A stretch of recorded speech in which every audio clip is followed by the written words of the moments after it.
Things I don't like about Sweden, things I love about Sweden, things that really shocked me when I moved there, things that were weird to me but they're now normal, and the best things to do in Stockholm. Welcome to this video. I cannot believe that I have been living in Stockholm, Sweden for 1 year now. That's actually crazy to me, and it is the best decision I ever made. I absolutely love living in Stockholm. Like, before I get into this video, I'm gonna say things that I do not like about Stockholm, but in general, I love living there and I feel very, very lucky to be able to live there. Okay, so I'm just gonna get right into this video with things that I really don't like about living in Stockholm. And the number one thing is surface level conversations. There are lots of people in Stockholm who do not have deep conversations. They just wanna go surface level, and you know what? That's fine. It's nothing against them. I understand if you don't wanna talk about life like in depth with me, that's okay, but that's not the kind of person I am. I'd rather just have a deep conversation with someone as soon as possible, as quickly as I can. Like, that's just the person I am. But I understand if you're not, and a lot of people in Stockholm are not like that. It takes a good, good amount of time to actually get to that place where people start to open up and you can actually have more meaningful and deeper conversations. If you live in Stockholm, let me know if you agree with this, or maybe this is just me. What is actually going on with you? What's actually going on with your life? What is your opinion on this? I want to know more, but I'm nosy and I like people, so maybe that's just me. Another thing that I don't really like is the darkness. In the winter time, everyone will talk about how dark Sweden is, and you kind of just think, yeah, it's winter, I can cope, it's dark in the morning, dark in the evening, whatever. But no, it's dark all of the day. Not all of the day, but you have a few hours of daylight and you really have to make the most of that. And the daylight sometimes doesn't feel like daylight because there's no sun. It can be just cloudy, so it doesn't necessarily feel like daylight. There's no vitamin D there, That's something that I don't really enjoy, but of course, it's livable. I can live in that. I will light some nice candles. I will make my space cozy. I did make a video on surviving the Sweden winter. If you do want to watch that, then definitely check that out if you are curious about the winter in Sweden. But the darkness, yeah, I'm not very here for it, but it's livable. The third thing I do not enjoy are the prices. I'm not gonna lie, Sweden is a very expensive country. I love it. I love living there. The quality is amazing, but the prices live up to that quality. You know what I mean? You pay for what you get and it's great, but it was a big adjustment for me from moving from Warrington in the UK, a very small town in the UK, to Stockholm, which is the equivalent of London, basically. Well, not entirely. London, the population is a lot larger. But in terms of prices and living standards, so for me, it was definitely a shock adjusting to that. But after 1 year, I think I can say that I'm used to it, and I'm used to how much a meal out will cost me now. I know the consequences. So I will be careful. And this is now the last thing that I don't really like, okay? So just one more thing, and it's actually finding a place to live. It's super hard to find a place to live, even if it's just a room to rent in Sweden. There are lots of people renting rooms, which is amazing, and they're always building apartments and everything, but there is also always people wanting those rooms and always people wanting those apartments. So it can be really, really hard, especially if you want a first-hand contract. I think that is so hard to get in Sweden. You have to sign up to this waiting list that you can be on for 10 to 20 years or something. It's insane. And you have to obviously be a resident as well, I think, to sign on to that. But when it comes to renting a room, the only experience I have with living in Stockholm is renting a room, and that was really challenging to find a room to rent. You kind of have to be lucky.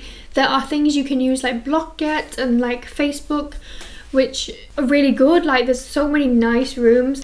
It will either be too expensive, or maybe not in the location that you want to, or somebody shares a room in a Facebook group and there's 30 comments. Even more than 30 comments of people saying yes, yes, yes, they want that room. I'm oh my god, there's so many people wanting rooms. So it can just be a pain if you are looking, but I have friends, and obviously myself, we all rent rooms, so we all manage to do it. It all works out in the end, but it can just be a little bit of a task. So So all of these things that I don't really like about Sweden, like, aren't major things. They're just things that I had to adapt to and get used to, but after a year being here, I have, and it's worth it. Okay, so now I'm going to talk about some things that I actually love about living in Sweden, and the first thing has to be the summer. The summer in Stockholm city is so beautiful, and I can't get over the fact that you can like shop and then you can swim all in the same day. Like, everything's so close and so beautiful and so warm.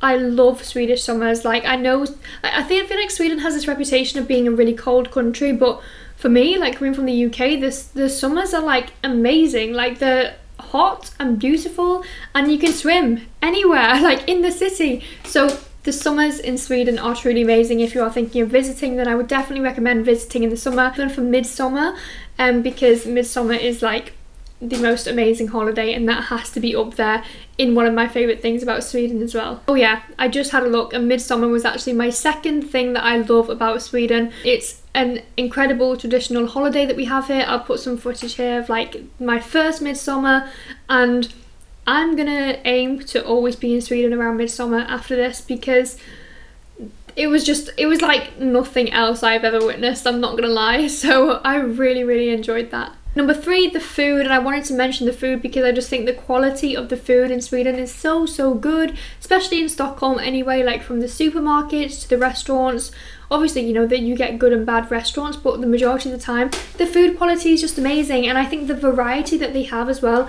I am plant-based, so you know, the variety that Stockholm provide is just amazing for me, and I really appreciate it. And my third point has to be like the health and wellness scene in Stockholm.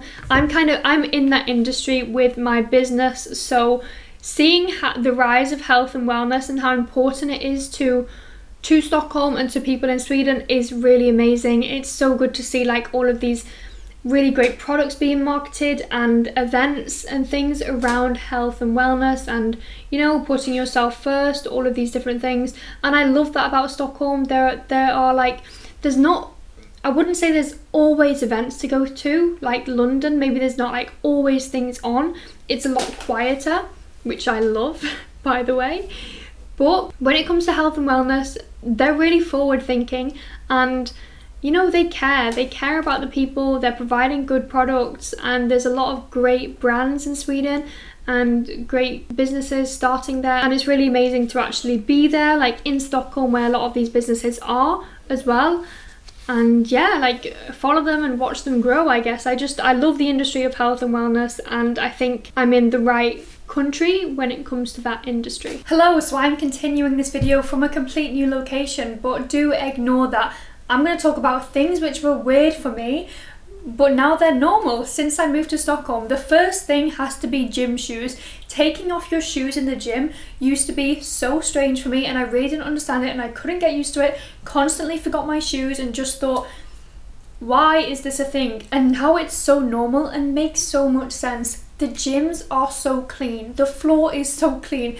I don't understand why they don't do that everywhere, and especially in the changing rooms. You can't wear your outdoor shoes in the changing rooms, and if you could, and you can in England, and when you do, the floor gets so gross and sticky. Like, you walk in the changing rooms with bare feet when you shower and things like that. So that rule makes so much sense to me. I love Swedish gyms because of this rule, and because in general they are so good, such high quality. Another thing that was weird for me, but it's now really normal, are AirPods. Everyone in Sweden has AirPods. Everyone walks around with AirPods in their ears and has conversations on the phone out loud. Looks like they're talking to themselves. At first I thought, what the hell is this? What is this culture? Why is everyone so obsessed with AirPods?